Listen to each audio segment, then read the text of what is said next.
नमस्कार, स्वागत है आप सभी का बिहार मिरर के यूट्यूब मंच पे। देखिए, इस वक्त बिहार की राजनीति से बड़ी खबर सामने आ रही है। पूर्णिया के सांसद पप्पू यादव बिहार पहुंच चुके हैं।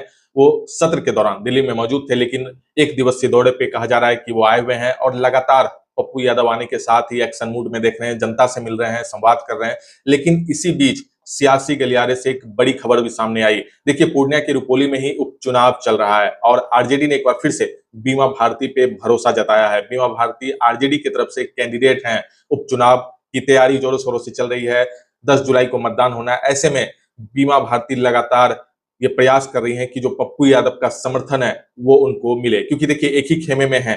पप्पू यादव लगातार कहते हैं कि वो कांग्रेस के साथ है, लेकिन लोकसभा चुनाव के दौरान बीमा भारती और पप्पू यादव के बीच नाराजगी जो थी, या फिर दोनों एक दूसरे के खिलाफ चुनावी प्रचार प्रसार में थे। लेकिन इस वक्त जो समीकरण दिख रहा है, क्योंकि देखिए आज बीमा भारती पहुंच गई पप्पू यादव से मिलने के लिए। पप्पू यादव ने भी उनका स्वागत किया और ये तस्वीर जो अब सामने आई है, काफी ज्यादा राजनीतिक गलियारे में इस तस्वीर को लेकर के सुर्खियां बढ़ना शुरू हो गई है। क्योंकि देखिए पप्पू यादव लगातार ये कहते रहे हैं कि वो इंडिया गठबंधन के साथ हैं। भले ही वो निर्दलीय चुनावी मैदान में उतरे, उनके खिलाफ आरजेडी भी थी, जेडीयू भी थी, लेकिन पप्पू यादव उस वक्त भी हमेशा से कह रहे थे कि वो कांग्रेस की विचारधारा के साथ चल रहे हैं। लेकिन तेजस्वी यादव से जो उनकी दूरी थी वो स्पष्ट रूप से दिख रही थी, और तेजस्वी यादव से जो नाराजगी थी, ये दोनों में जो कंट्रोवर्सी थी वो भी दिखा। और बीमा भारती, दोनों ही प्रत्याशी एक दूसरे के खिलाफ थे। एक तरफ बीमा भारती तो दूसरी तरफ पप्पू यादव के बीच काफी ज्यादा सुर्खियां भी बनी, काफी ज्यादा कंट्रोवर्सी भी हुआ। लेकिन अब जो है राजनीतिक गलियारे में एक बड़ी खबर सामने आई, जब बीमा भारती ने पप्पू यादव का समर्थन मांगा, पप्पू यादव से वो मिलने पहुंच गई और जो तस्वीर थी अब वो सामने आ चुकी है। हालांकि अब ये देखना होगा कि पप्पू यादव इस पे क्या अपना समर्थन रखते हैं, क्योंकि देखिए पप्पू यादव लगातार बाय इलेक्शन में जो चुप्पी थी उसको साधे हुए थे।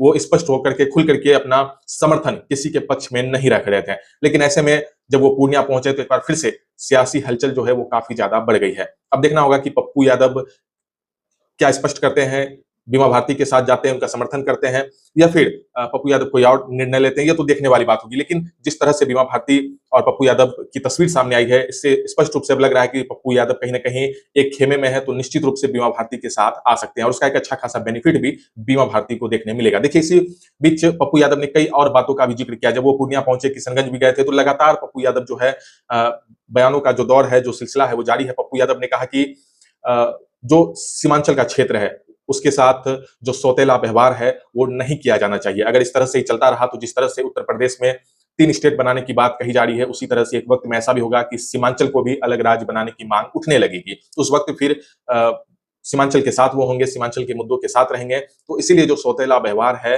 वो केंद्र सरकार करना बंद कर दे। इसके साथ ही पप्पू यादव ने यह भी कहा कि जो शपथ ग्रहण के दौरान जो लोकसभा में पप्पू यादव ने रीनीट और बिहार को विशेष राज्य का दर्जा, तमाम चीजों की चर्चा कर रहे थे, तो उस वक्त उनका एक वीडियो भी काफी ज्यादा वायरल हुआ था। किरण रिजिजू बीजेपी नेता से उनकी बहस हो गई थी, जिस दौरान पप्पू यादव ने कहा भी था कि वो लगातार सांसद रहे हैं, उन्हें मत समझाइए कि क्या बोलना है। इसी पे पप्पू यादव ने कहा कि देखिए जब वो बयान दे रहे हैं तो कुछ भी वहां पे लोग आके कह रहे हैं, भोलेनाथ कह रहे हैं, अपने अपने भाषा का वहां पे प्रयोग कर रहे हैं। तो ऐसे में फिर लोगों के पेट में दर्द क्यों शुरू हो गया जब मैंने रीनीट और बिहार को विशेष राज्य दर्जा मिलने की मांग की। इसके साथ ही पप्पू यादव ने असुद्दीन ओवैसी के बयान का भी जिक्र करते हुए कहा कि कोई जय फिलिस्तीन को कह रहा है, फिलिस्तीन सेफ की बात कह रहा है, तो फिर किसी को क्या आपत्ति है। तो लगातार पप्पू यादव बयान दे रहे हैं। और पप्पू यादव सांभवी चौधरी पे भी उन्होंने अपनी राय रखी। देखिए, ये सांभवी चौधरी लोजपा रामविलास पार्टी से सांसद बनी है और समस्तीपुर से सांसद चुनी गई हैं। नई सांसद हैं, युवा सांसद हैं, जिन्होंने पप्पू यादव के बयान पे प्रतिक्रिया दी थी। जिस तरह से पप्पू यादव का वीडियो वायरल हुआ था, जिसमें पप्पू यादव ने किरण रिजिजू को जवाब दिया था, इस पे सांभवी चौधरी ने कहा था कि स्पीकर के साथ इस तरह से बदतमीजी या फिर जो दुर्व्यवहार है वो नहीं होना चाहिए। इस पे पप्पू यादव से जब सवाल पूछा गया, जब वो पटना पहुंचे, तो पप्पू यादव ने कहा कि देखिए अभी वो पहली बार सांसद बनी है, क्यों पूछते हैं ऐसे। और पप्पू यादव ने यहां तक कह दिया कि अभी उन्हें पढ़ना लिखना चाहिए, सोचना समझना चाहिए, वो बेटी है और बेटी का सम्मान करते हैं। तो लगातार पप्पू यादव जो है वो अपनी बातों को सबके सामने रख रहे हैं। वो स्पष्ट रूप से कह रहे हैं कि सीमांचल के साथ जो सौतेला व्यवहार है वो बंद होना चाहिए। साथ ही साथ बीमा भारती से आज उनकी मुलाकात हुई है। अब देखना होगा कि पप्पू यादव किसका समर्थन करते हैं, क्या निर्णय लेते हैं, क्योंकि एक बड़ा फैक्टर है पप्पू यादव का। और अगर वो बीमा भारती के साथ वो फैक्टर जुड़ता है तो निश्चित रूप से उसका एक बड़ा लाभ बीमा भारती को मिलेगा। रुपौली विधानसभा सीट पे कुल 11 प्रत्याशी मैदान में उतरे हुए हैं, जिसमें से 5 निर्दलीय और 6 पार्टी के सिंबल से हैं। तो ऐसे में पप्पू यादव का फैक्टर जो है एक बड़ा फैक्टर है। और ऐसे में कई तरह की चर्चाएं भी थी कि पप्पू यादव शंकर सिंह की तरफ है, जो निर्दलीय प्रत्याशी हैं, लोजपा के साथ हैं।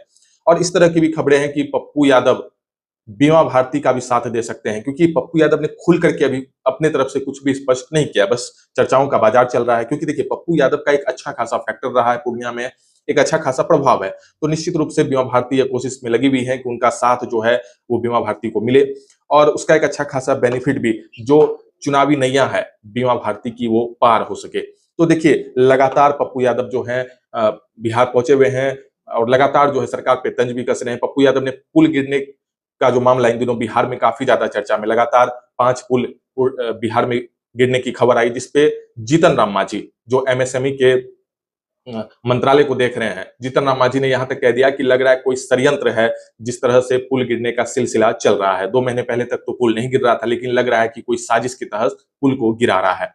तो लगातार मांझी के इस बयान पे कंट्रोवर्सी शुरू हो गई, बयानबाजी शुरू हो गई, जिसपे पप्पू यादव ने भी कहा कि ये तो कोई गिरा नहीं रहा है, कुछ नहीं, बल्कि ये तो लापरवाही है, ये तो भ्रष्टाचार है, जिसका नतीजा है कि लगातार बिहार में पुल गिरने की जो घटना है वो अब सामने आ रही है। तो पप्पू यादव ने क्या कुछ कहा है, अब आप वो सुनिए। सर सुनिए, ऐसे ऐसे लोगों की चर्चा बंद करिए, समझ गए? स्पीकर से कोई बातचीत हुई, ऐसे लोगों की चर्चा करने लगते हैं आप, जिसकी चलिए वो बेटी है किसी की, मेरे लिए भी बेटी है, हम उनको कहेंगे कि ज्ञान सीखे, पढ़े लिखे, पहली बार आए हैं, बेटी की तरह काम करे। मेरी भी वो बेटी है और बेटी का ही तरह